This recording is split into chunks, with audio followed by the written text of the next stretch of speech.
kumikinang. Nicole Ayala and Diego Bandido.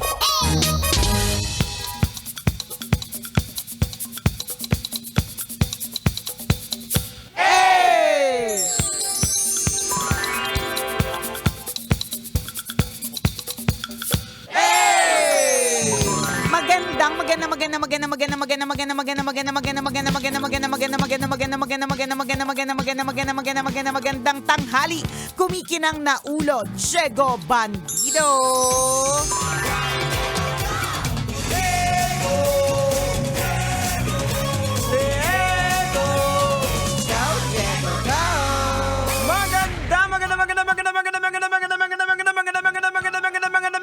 Magandang tanghali, kumikinang ina!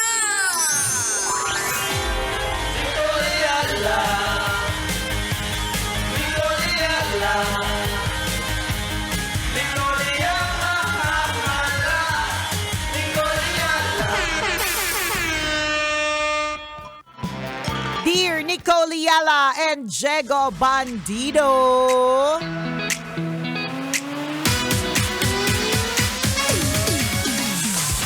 Paano nga ba malalaman kung siya na nga ang the one? Yahoo! Kasi iniisip ko na po mag-propose sa aking minamahal na girlfriend for 2 years. Natatakot lang po akong baka mamaya hindi pa pala siya ang the one. What are the signs? So kung ganyan ang tugtugan, kung willing ka na yan na lang babaeng yan ang titikman mo for the rest of your life, ibig sabihin, she's the one. Charas. Well, sa totoo lang, hindi namin masabi kung anong sign kasi kasi wala kami dyan sa relasyon nyo eh. Ay, oo eh. Para kasi siguro kakapanood natin ng mga Hollywood films o kaya mga romantic flicks.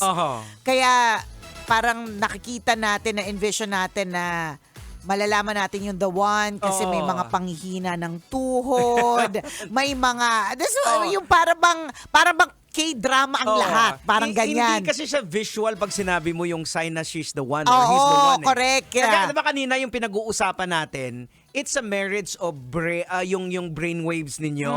Tapos kung yung heart ninyo, may ganong And I think it's always a risk eh. Hindi mo pwedeng sabihin 100% sure na this will work. Ang sa akin lang, kung talagang mahal na mahal mo talaga yung tao, willing ka to take the risk and willing ka to absorb kung ano man yung negativity meron yung taong yun. Ganon. And take note, hindi lang kumbaga love is not enough para masabi mo yung the one. Meron kasing relasyon na talagang mahal nila ang isa't isa pero yung mga hindi sila magkasundo na mga bagay-bagay. At diba? nangyayari din yun And yun nga yung sinasabi natin na kapag kakinasal ka, hindi siya parang kanin na isusubo at kapag ka nainitan ka, iluluwa. Diba? Hindi siya talaga ganon. Yung kahit parang mainit na takoyaki o mainit na peach mango pie na hindi mo na siya basta-bastang maalis sa bibig mo kahit napakainit. Titiisin mo na lang talaga hanggang malunok mo. Ganon. So, ganon siya. Ngayon, kung talagang mahal na mahal mo talaga and, excited ka makita yung mga mini versions ninyo, and then take that risk.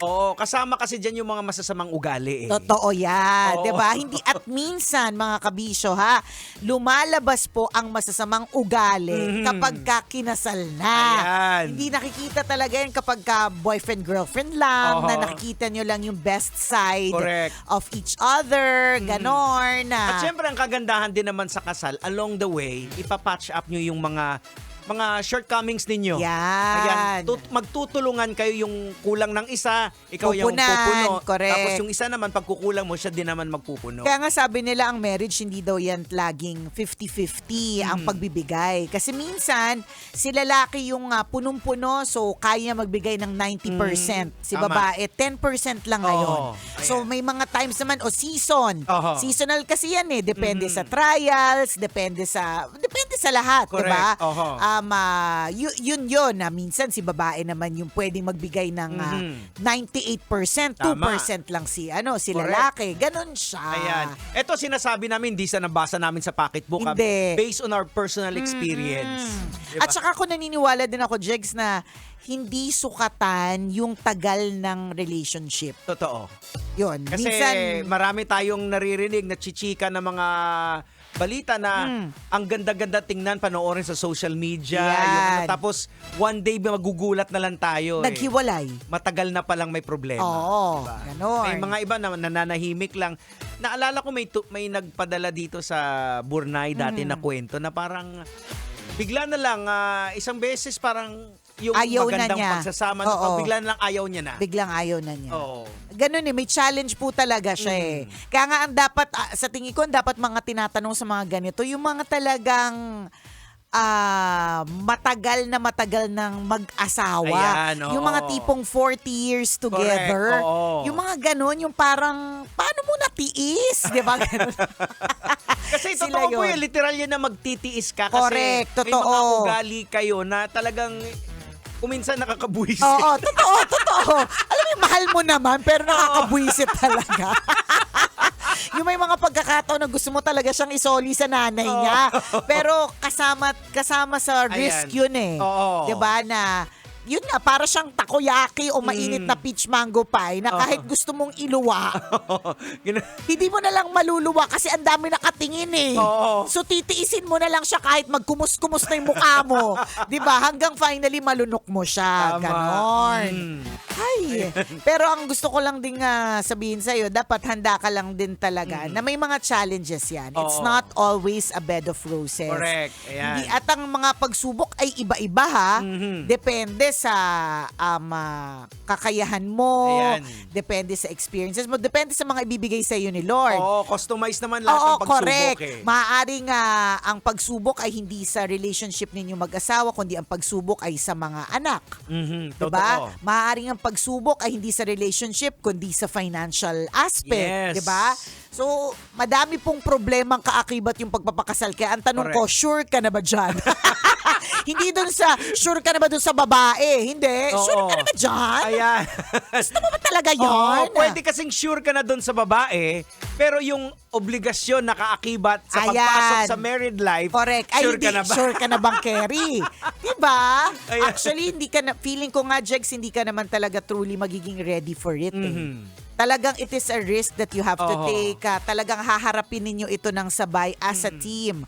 Kasi meron nga ako mga kakilala na talagang kung titingnan mo, emotionally parang ready naman sila. Financially, ayos naman. Oo. Mentally, parang stable naman sila. Correct. Pero nung sumabak na sa Oo. pagpapakasal, sumabog din, di ba? Hindi pala ganun kadali kasi hindi siya talaga madali. Oo, kasi tandaan po ninyo na pag kinasal kayo, hindi na kayo magdidesisyon for yourself. Correct. Yun ang pinakamahirap actually mag-adjust kasi Ah. every decision mo, pamilya na Kayong dalawa na i-consider Tama. mo na palagi. It's a team. O kaya nag-aaway dahil kuminsan halimbawa, bagong kasal, magdidesisyon ako, yung nakaugalian ko na ginagawa ko, mababad trip yung isa kasi. Hindi ako, ba't hindi ako kasali? Dalawa na tayo, di ba? Oh, yan. Diyan nagsisimula yung Ayan, pagtatalo. dyan. But over the years, ayan, kumbaga ano na rin din yan natututunan din yan.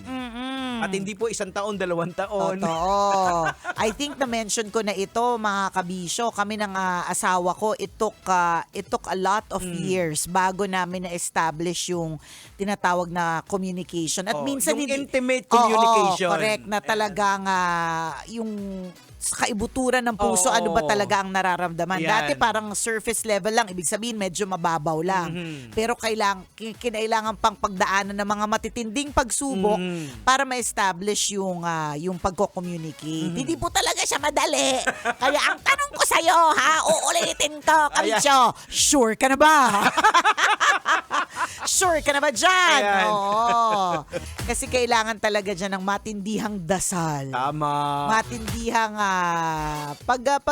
to contemplate kung talagang ito ba yung taong gusto ko na makasama sa hirap at ginhawa. Ayan. Tsaka syempre, ito kabisyo, boards. Kasama pa dyan yung pamilya Ayan. ng papakasalan mo. Pwedeng Ayan. okay kayong dalawa. Pwede, pero ang problema pala ay manggagaling doon sa pamilya. Yan. 'Di ba? Meron pang mga iba diyan na nagpakasal sila, akala nila ready na sila, yung pala hindi pa pala sila sawa sa pagiging binata o Yun, dalaga. oo. May ganun din Correct. Kaya naniniwala ako mas okay na mas nakakaraming jowa muna bago ikasal. Oo.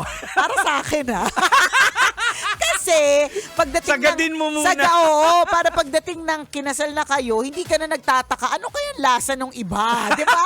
Hindi, para sa akin talaga. Kasi kung isa lang talaga yung naging jowa mo, parang ang lugi mo talaga, Oo. friend. Hindi, kasi akin yun maraming mga may mga ganyan na nagpakasal ka agad tapos during the message doon The parang marriage. the Oo. marriage doon pa lang nagsisimulang Yan. mag-explore kaya Correct. nakakagawa ng kasalanan. Ayan. Nasisira yung kasal. So, ang sinasabi natin, sure ka na ba? Oo. Yan, paulit-ulit. Kasi hindi talaga siya madali. Ganon. Ano yan?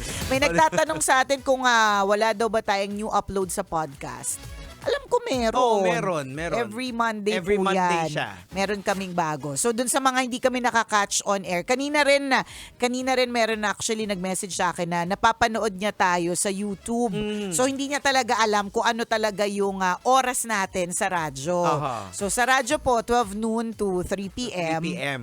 Yan, actually mga 12:20 to 2:40-ish, ganyan. Tapos, kung bitin po kayo, meron po kaming podcast on Spotify. Ayan, kung gusto nyo medyo malaliman na mga talagang revelasyon Ayan. na hindi namin mabanggit-banggit sa radyo, Aha. sa podcast po yan. Ganon. Ayan. Ganon yun. Doon. So, marami ng ways. Nagbago na din, Nagbago na din ng takbo ng radyo, takbo ng entertainment, Correct. ganyan. Pero ang hindi nagbabago, dapat ay yung pagmamahal mo sa girlfriend mo. Mabalik Correct. tayo sa'yo, ha? Ayan. Dapat hindi magbago kahit pumangit yan, Oo. magkapuson, Ayan. 'di ba? Lumaylay ang mga dating tayong-tayo. Ay, yan pa, i-consider mo rin din yan. Kung halimbawa dati heartthrob yan, Oo. pwede talagang, madami po talaga ang nahagard pagdating sa pagpapakasal o kung kailan sila naging magulang. May mga iba Oo. na parang nagbo-bloom sila. Oo. Ganyan, yung mga tipong Marian Rivera levels na kung Tama. kailan nagkaanak saka mas lalong gumanda. Dati nang maganda, mas lalong gumanda. Pero yung mga, hindi naman po tayo Marian kasi ang mga asawa namin ay hindi naman ding-dong, di ba? May posibilidad din talaga na nagbabago yung itsura. Oo. So, Ayan. kailangan tanggapin mo din yun. Correct. Diba?